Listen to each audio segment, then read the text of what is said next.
Morning guys, so welcome to my vlog guys. Guys, dito po pala tayo ngayon sa palengke ng Cross, Giginto, Bulacan. At tayo po bibili ng pang-ulam, then pampulutan na rin po. Kasama na po yun, ano po, yung dalawa ko pong kasama, tignan nyo po. Bumibili po yan. So ayun po yung isa kong kasama, nagtatali ko na kanyang helmet. At baka raw mahuli, wala na mahuli. So takot po siya, ano po.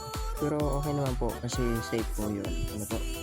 So dalawang motor po pala gamit namin ngayon guys, patungong ilog.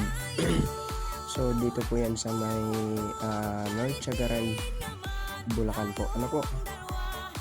So ayun po, panoorin nyo na lang po itong video na to.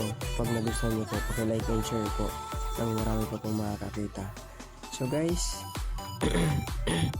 dito po kami, ayun po yung nakakulay blue, yun po yung kasama ko. So pupunta po kasi kami doon, maghihintay lang po.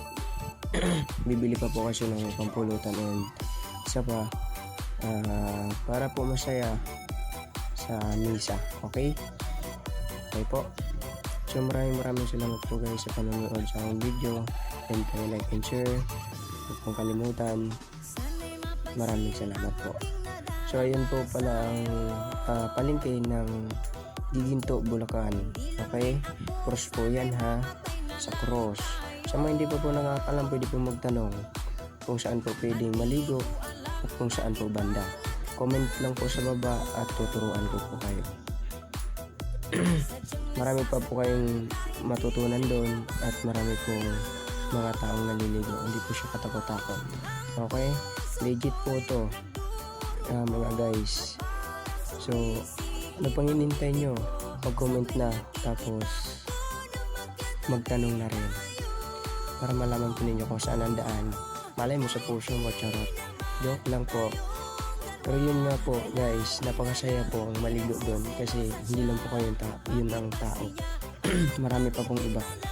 So ano po, handa na po ba kayo? So baon na lang po ang kailangan. Ay po pala, bangos po pala yung aming ulam at pulutan. At marami pa pong iba dyan guys, hindi lang po yan. Ano po, makikita nyo na lang po yan pag na-push ko po. So salamat po, maraming salamat. Ingat po.